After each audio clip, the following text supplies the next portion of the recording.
And the truth, the oftentimes what I feel like the truth is being honest about the human experience, which is like tragic, happy, so many things at the same time. And if you're honest with that, it'll probably be country. Like, Oh, really? you know. Raleigh, it's so lovely to talk to you. And where are you exactly in America at the moment? My wife and I live about 45 minutes outside of Nashville in the country. And we love it out here. So I drive in, but I don't mind it because I get to listen to podcasts and stuff. It doesn't bother me. Oh, okay. And Nashville, you say, that's also known for country music? Oh yeah, it's the country music capital of the world for sure. Yeah. Yeah. And were you born in that area? So I was born in a place called Ohio. Have you heard, Ohio? Yeah. I know you're in Austria. Yeah, I was born in Ohio, and then I moved to Kentucky. I played football in college, American football, not European. I cannot play soccer. I played football in college, and then so I've always been within like a 4-hour radius of Nashville, I would say. Yeah. And this country, the country music that you sing, is it inspired then by what you heard or how you grew up in that area? Or what is the love for country music? So the love for country music for me first comes from storytelling. Like, I think some of the best storytellers were country writers. That's first, but I moved to Kentucky and met my wife, and she introduced me to country music, and like, she's from a small town, and like, we ended up living there for a long time. So like, I kind of like fell in love with the culture of, like, for me, it was like mountains and rivers and like that kind of side. Like, I've never owned a truck, I've never owned a truck or I wish I would love a truck, but I've never, like, I fish and stuff like that, but I don't know. I feel like what connects every country lover is the love for storytelling, like, regardless of what your background is. That's my take on it. Now, you are a football player, and then did you always sing, or did you always have a love for music before? So I would say I probably always had a love for music. And when I was little, my parents got me our first piano, and they got it for free. They drove like 8 hours to get this free piano, brought it back, and my brother and I learned how to play on this piano. And it was strange. It was one of those things where me and my brother were very competitive, and I'm younger than him, so it always used to bother him, but I was better at music than he was. So he was better than me at other stuff. He was smart, but it was pretty young. It was pretty young. And then I was in band all through high school, middle school and high school. I played trombone. I was the first chair in the state of Ohio in trombone. Yeah. Mm-hmm. So I always thought, like, I always say that I'm like a musician trapped in a football player's body. That's really what it is. Mm. And then but you write your own songs now. Oh yeah. And how did that come about? I mean, was it easy for you to start writing? Because I always wonder, where does it start? Does it start by, like you say, country music is storytelling? So did you have stories to tell?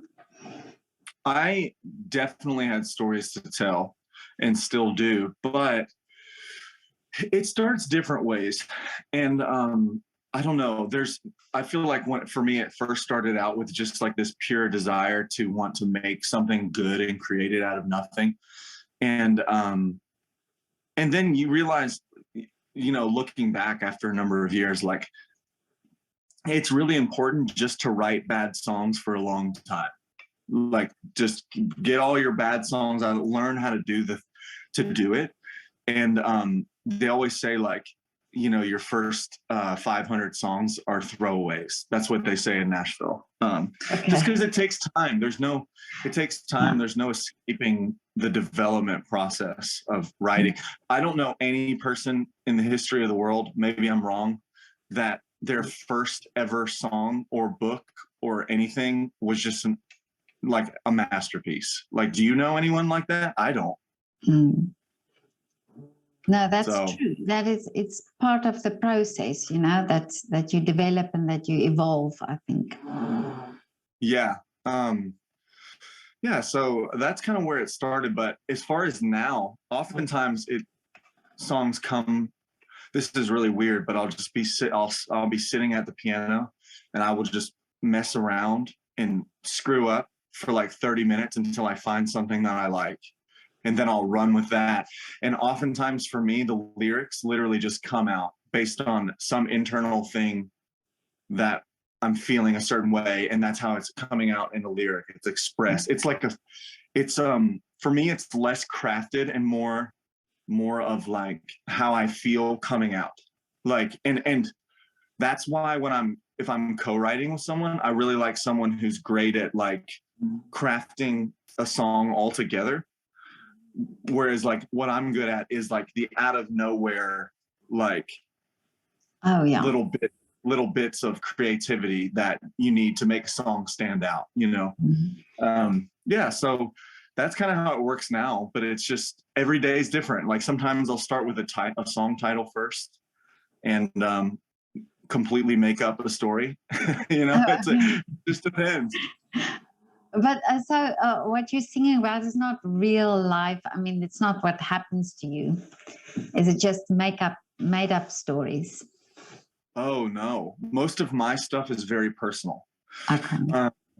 Like I just released an album called Clocks Roll Forward, and 2 of the songs on there I was adopted. They tell my adoptive story about how my birth mom had me while she was in prison, chose to give me up for adoption. Kind of tells that story and the redemption and all of that has happened through that. And then there's a story about my birth father who bounced out on us, and that's like more of a they're both redemptive in a sense, but the tone of the dad song is more maybe darker, or it's just like a wall of truth. It just will smack you in the face because it's true. It's about a dad who leaves, and I don't want to be like him, and I'm not going to be like that for my family. Yeah. So a lot of all that to say, a lot of it is like intensely personal. And then there are songs that I literally just make up. Like I really do try to just go with however I feel. And I used to not be like that at all, but now that's all I do. But are there the country songs are mostly have a sort of a sad tone, isn't it? I mean, it's always these little sad undertones in the stories. There's some of my favorite country music is definitely like that. And I think it is strange. They call it 3 chords in the truth, right? In the truth, the oftentimes what I feel like the truth is being honest about the human experience, which is like tragic, happy, so many things at the same time. And if you're honest with that, it'll probably be country. Like, really? Yeah, I don't know, just being willing to tell about the ups, the downs, and specifically the downs in country music. Like some really good country music is like they're being honest about the downs, and I think that's what I like about it. And in this genre, is it difficult to get your name out there and to make a career from it? Because there are so many country singers in America. Oh yeah, it's incredibly hard. It's incredibly hard. Yeah. And the thing is there's so many people that are good, I remember moving to Nashville. First time I moved to Nashville, the very first ever writers round I went to, it was me and this other girl who's my friend now. And I was blown away at how good she was. We were the only people in the whole room. And I was like, she was so good. And I was like, oh my goodness, like she's not even doing that. She's not even doing well right now. Like she's insanely good. You know, you realize there's just so many factors. It's an incredibly hard business because there's no science to it. It's not about being good. It's about being different and persevering. Having something to say, sticking to your guns, and really you have to be very resilient because it's not what's the saying? I don't know the saying, but basically it's not easy. Like, it's just not, it's not for the faint of heart. Yes, it's not for the faint of heart. Yeah. Yeah. And especially now also during the COVID times and the lockdowns and so on, did you also find it hard, or did you have more time to write and be creative? Yeah. So for me, the pandemic was like I always kind of like a blessing in disguise because, you know, it was the first time in years that I could really slow down, you know, and just be a human again. So it was like my writing and creativity was like probably at its top level as it ever has been during the pandemic lockdowns. I mean, that's all I had to do. I couldn't do anything else too, you know? So you just get bored and you start writing. And but obviously it's been very tough on our industry, you know? So many people have lost their jobs and venues have lost, but I don't know. I'm hopeful for the future. I'm still hopeful for the future. How is what do you like? What do you prefer? Do you prefer the recording or do you prefer the live performances? So I like them both, but I would say recording is this magical experience that to me is probably my favorite. Like, even though playing live is super fun, like when you're with people and you're vibing back and forth, like that's super fun. But there's something about, to me, it's always been creating something amazing from nothing, you know? And that's what the studio is. You've got the bare bones of a song, and then you're creating it into what you would hope would be a beautiful interpretation of that song. So yeah. Are you very critical of yourself when you do recording? Oh yes. Oh, really? Oh yeah. Oh yes. I am definitely critical of myself. I have high standards. I don't know. I'm critical if I know I can do better. You know, I think that's the thing, is like at all times I'm trying to like make it as good as it possibly can be, whatever it is. And who are your role models? Ooh, in music? In music, yeah. Oh, I look up to Chris Stapleton, Miranda Lambert, John Mayer, James Taylor, Billy Joel. Speaking of Vienna. Oh yeah. That's probably my favorite Billy Joel song. Really? Oh yeah. He writes amazing works. Yeah. Yeah. He's one of my favorites. Yeah. So the Eagles. And have you met him? Have you met him? No, I haven't met him. Okay. I went and saw him in concert. I don't know, this year, and I was like blown away at how good it was.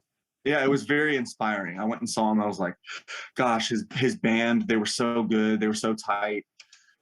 And the musicianship was just unbelievable. I was just like, holy crap, this is goals right here. But now tell me, when you do a live performance, do you have rituals before you go on stage? Not like, well, I usually like to have a neat bourbon because it loosens me up. Oh, okay. Like a drink. Like I like to have a drink. Yeah. It loosens me up. And then I have a warm up that I do every time. And if I don't do it, then I freak out. Oh, Like really? it's this vocal warm up that if I don't do, then I get nervous that for what I'm just weird. I don't know. And then after the performance, how do you wind down? Okay, after the performance, I'm either straight to sleep, or if it's a bad show, I like to go to a gas station and I like to get a bag of chips and peanut M&Ms, and I like to eat. Yeah, that's what I do if it's a bad show. You always know. Everybody in the band always knows. Everyone in the band knows it was a bad show if I buy some Ruffles sour cream chips and peanut. Yeah. Well, this is the first. I haven't heard this one. Yeah. I hear something like champagne and martini and beer and wine, but I haven't heard the crisps and the M&Ms. Yeah. But and your styling, do you do your own styling? Like, do you choose what you wear, or do you just go with whatever you feel? So I typically just I wear pretty basic stuff. Like I'm just like I don't know, like an American country dude, you know, like, I don't know. Just, do you have the hat and everything as well? No. I'm not a hat guy. I'm just like think Levi's denim, think James Dean type. Oh, James okay. Dean. Yeah. Kind of. Well, you have that sort of look as well. That James Dean, the blue eyes and so you can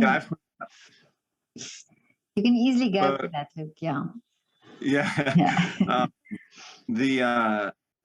No, but one of my managers is really good with style. So she the other day, just packages showed up at my door, you know. She just sent me jackets, and I was like, okay. Yeah, so it's like, I guess I'll wear this. I think much more about music than I do about fashion. I'm way more particular with the music. Okay. I like plain fashion. I like pretty, normal. But my music hopefully is more out there. Okay. Yeah, but it's interesting to see how people how they see it. Some people are just like that. I've spoken to somebody the other day who said he doesn't care so much what he wears, but it's his shoes that he cares about. Interesting. Yeah. So do you also have the boots, you have the cowboy boots? I have a bunch of different boots. Yeah. I wear the boots. And then typically it's just jeans and a button-up shirt, or a black tee, and then like a jacket over it or whatever. It's nothing crazy. Like I'm not Elton John. Oh, okay. But now, as you can see, I'm trying to get the Christmas spirits up this year, because I thought, last year was a bit of a doom and gloom. But so what are your plans for Christmas? What do you do this year? Well, we just put our tree up, so I'm with you on the but typically we'll do like a family meal with my wife's family, and it's one of my favorite things. I don't know if you have this, but we do breakfast, and it's called breakfast casserole. Have you ever heard of that? No, tell me. That sounds you're gonna laugh. It's such an American fat person thing to say. It's eggs, sausage, tons of cheese, and it's all breaded around it, and it's baked in an oven, and it's called breakfast casserole. All the Americans are now cheering right now because they love it, but I didn't know if it was popular other places. No. So explain. So it's eggs, and what do you say breaded around? Is it like do you do a crust around it, or do you just put? Yeah. So you lay the bread down, and then Yeah. you put the eggs, cheese, and sausage over top of that. Yeah. So it kind of forms into this casserole, and Oh, it's I very, see. Oh, yeah, okay. Oh, that's interesting. Okay, so that's Christmas morning then sorted, or yeah. okay. That's Christmas morning, and then we're gonna go back to Ohio, where I grew up, and probably see my parents right after Christmas. So it should be good. I don't know. What about you? What are you doing? Well, we celebrate Christmas Eve. Then we have a lovely meal together and so on. And I cook traditional South African food because I'm originally from South Africa. But yeah, and Christmas Day also just eating. I think it's just eating. We just eat and drink Glhwein. You drink what? Glhwein. You know, What is that? that is a red wine with orange juice, and well, I make it like this. I put a red wine, you heat it up, and you put a little bit of orange juice and brandy and spices, and you drink it warm. It's good against the Wow, cold. Yeah, yeah. that's interesting. That's a very traditional thing that they do here at the Christmas markets. They you go out, and when it's so cold, then you have the Glhwein, and you drink it out of a mug, like a coffee mug. Yeah. And it's wonderful in the cold, yeah, to drink Glhwein. Wow. I've Yeah, never heard of it. That's cool. really. Yeah. Yeah. And but what is the weather like where you are? Is it cold? Well, today it's colder. Yeah. It's been like in the 50s and 60s. It's not been bad. You know, we had that tornado hit over here, Mhm. and I think that happened. I don't know what anything, but it's like the weather was like warmed and cold and warmed and cold. Okay. And now I feel like it's finally starting to cool down. Yeah. But you don't have a white Christmas. Not right now. No. So if we're lucky, but barely. Okay. When I was growing up, I was 4 hours north of here, and we had white Christmases all the time. What Really? about you? Have white Christmases? I don't know. I'm hoping. I'm hoping for Yeah. a white Christmas. Yeah. Yeah. Vienna, we don't get that much snow, but maybe this year we'll be lucky to get snow on Christmas Day. That would be wonderful. Yeah, it would. Yeah. So, I but could go to Vienna. you'll have to come and do a concert here in Vienna with your music, with your country music. Yeah, I Yeah. would love. Oh, that would be a great and then idea. you'll have to show me all the good Italian restaurants. Yeah. Yeah. I bet there's a lot. Yeah, a lot of great Italian and also Austrian. You can come and have some real Austrian food as well. Wiener Yeah. Schnitzel and that type of thing. Yeah, yeah. I've had that. I like that. I really. I don't know if it's the same though. They have them over here. They have these things called Hofbrauhaus or something. Yeah. Have you heard of that? It's No. like a restaurant, German restaurant, but they've got schnitzel and whatever you call it. I don't know, but I don't know if it's the same. You know what I mean? I don't know. I'm sure It's the the American.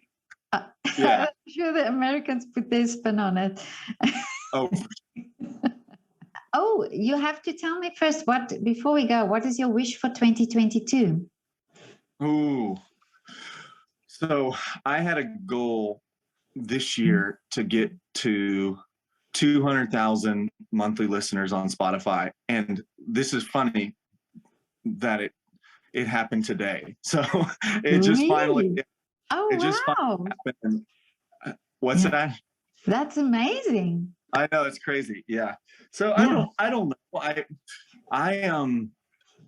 I just think I want to continue doing this and continue growing. And right now I've got a business that's kind of I have a lot of overhead. I pay a lot of people, and I think just continuing to grow, because in music there's like a fine line of like mid-level to really starting to do well. So I think this year I kind of want to move into that one of those categories where I'm I'm able to provide for my family and all the people in my, organization. So, but yeah, that's kind of where I'm at. And, Wow. and I want coronavirus to go away in 2022. Yes, we all want that. Yeah, let's put that wish out there. Yeah, but you're doing so well already that I'm sure it's going to happen for you next year. Yeah. Well, a lot of people who've made wishes on this channel, their wishes have come true. So nice. Yeah. So it's gonna happen. It's gonna happen. Yeah. Heck yeah. Yeah. Fine. Delivered. Yeah. So, but I'm looking forward to seeing you. As I say, I'm following you on Instagram and looking forward to seeing what you are doing. And let me know in the future when there's something exciting or a new album that you want to talk about. And I would love to Cool. have this platform for you as well. Yeah. There's one so get ready. I'll be hitting you up. Oh, okay. Perfect. Yeah. All right. So that we can get you here in Europe. Yes. Yeah. I gotta we've always wanted to go to Europe. Really? Yeah. Well, yeah. So okay. So that's also part of the wish for 2022, I think. Oh, that's a good idea. Yeah. Yeah. To get you in Europe. Yeah. Okay, Raleigh. Okay. Have a lovely evening. Okay, bye. Okay, bye.